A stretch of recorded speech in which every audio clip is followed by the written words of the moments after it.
आप देख रहे हैं अब तक न्यूज चैनल।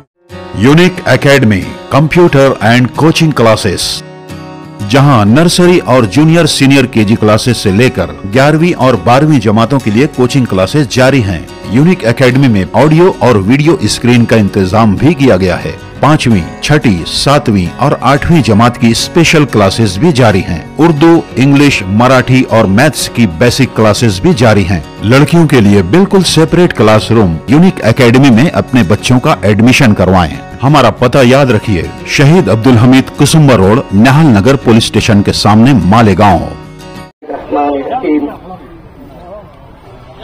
अल्हम्दुलिल्लाहि रब्बिल आलमीन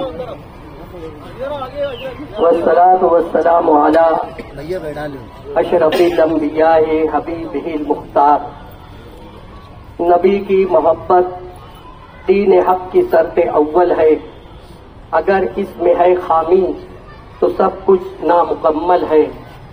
मजहब नहीं सिखाता आपस में पैर रखना।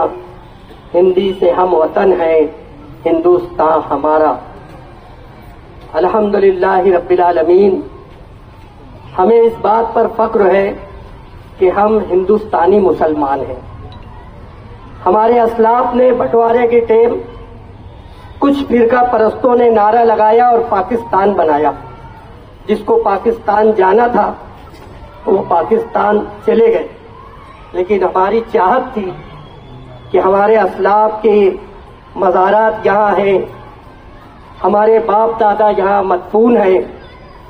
ये मुल्क हिंदुस्तान सूफी और संतों का मुल्क है। यहाँ प्यार है, मोहब्बत है, भाईचारगी है।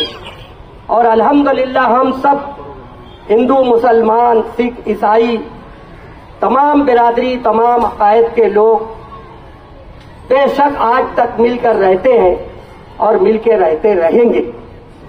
कुछ लोग जैसे जैसे महाराष्ट्र में इलेक्शन करीब आ रहा है, कुछ साधु जो पगार पर काम करते हैं वो लोग बीजेपी की दलाली करते हुए ऐसा चाह रहे हैं कि महाराष्ट्र में हिंदू मुसलमान फसाद हो जाए।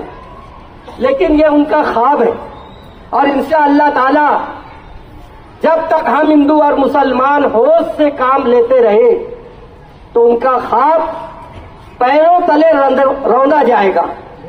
मेरे अजीज दोस्तों, मेरे भाइयों, एक धर्म का जिम्मेदार अपनी धर्म की किताब अपने सामने रखा हुआ है, अपने धर्म की बात नहीं कर रहा है, दूसरे के धर्म की बात करता है।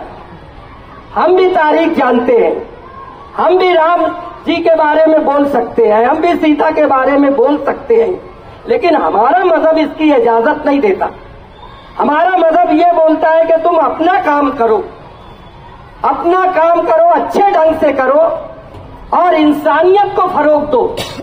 और अल्हम्दुलिल्लाह हम लोग इंसानियत को फरोग दे रहे हैं। और बिलखुसूस हमारा मालेगांव इसमें एक नंबर है। अभी गणपति शनिचर के रोज बैठाई जा रही थी। ये आगरा रोड से जिधर से गढ़ की यात्रा आती है, नदी के उस पार के लोग फसाद करने के लिए इस तरफ आते हैं। लेकिन मुसलमानों का किरदार देखो, हम हिंदुस्तानी मुसलमानों का किरदार देखो कि सुपरमार्केट के पास एक बहुत बड़ी गणपति लाइट के साथ सजा के लाई जा रही थी और सैकड़ों के तादाद में हमारे हिंदू भाई उस गणपति के साथ चल रहे थे। किसी वजह से वो गणपति जिस गाड़ी पर रखी थी उसका कुछ हिस्सा टूट गया। तो किसने बनाया? सारे नौजवान मुसलमान बच्चे जिनको तुम फसादी कर रहे हो, जिनको तुम फसादी बताना चाहते हो, जिनको 12 नवंबर में तुमने जेलों में ठोस दिया, उन बच्चों ने उस गणपति के जो वेल्डिंग टूटी थी, वेल्डिंग मशीन लाई, मुसलमानों ने पावर दिया और सब मुसलमान बच्चों ने मिलकर उस वेल्डिंग की दुरुस्ती की और इसका एतराफ अमन कमेटी की मीटिंग में वो जो गणपति मंडल के सदर साहब थे उन्होंने एतराफ किया, ये हमारा मालेगांव है। तुम हमें लड़ाना चाहते हो, तुम हमें बांटना चाहते हो। याद रखो ओ बीजेपी के दलालों, मैं तुमसे पूछता हूं कि तुम देश के वजीर आला हो, मेरे प्यारे महाराष्ट्र के एक जिम्मेदार कुर्सी पर बैठे हो, तुम एक धर्म की तौहीन करने वालों की जो बेइज्जती कर रहा है, तुम उसको बोलते हो कि अगर उसका कोई बाल बीका किया। मैं तुमसे पूछता हूं कि तुम वजीर आला हो, अगर मैं तुमको बोलूं ओ रिक्शा ड्राइवर, ओ रिक्शा ड्राइवर, ओ रिक्शा ड्राइवर, तो तुमको कैसा लगेगा? तुम तो रिक्शा चला के पेट भरे हो। अगर मैं तुमको बोलूं तो तुमको कैसा लगेगा? अगर देश के वजीर आजम को बोलूं ओ होटल के बच्चे, ओ होटल के बच्चे, तो तुमको बुरा लगेगा। पूरी दुनिया के मुसलमानों के लिए नहीं, हर मजहब के लिए जो रहमत बनकर आया, वो रहमतुल्लिल आलमीन की तौहीन करने वाले पर तुम ऑब्जेक्शन नहीं लेते। तुम कैसे हमारे वजीर आला हो? तुम मुसलमानों के भी वजीर आला हो, हिंदू के भी वजीर आला हो, सिख के भी वजीर आला हो। तुम इंसाफ की कुर्सी पे बैठे हो। तुम जिस धर्म के हो वो धर्म अगर सच्चा है तो तुमको तुम्हारे भगवान को एहसास देना पड़ेगा। अगर हमारे साथ नाइंसाफी करोगे तो। मेरे अजीज दोस्तों, आज यहां आकर मुझे अच्छा लगा कि सुन्नी अशरफ एकेडमी को दावत दी गई। यहां तमामी मकतबे फिक्र के लोग हाजिर हैं। रात में हमारे शहर अजीज के एमएलए मुफ्ती मोहम्मद इस्माइल ने फोन पर सुन्नी अशरफ एकेडमी की हैसियत से मुझे दावत दी। ये प्रोग्राम सियासी नहीं है, ये मेरे रसूल का प्रोग्राम है।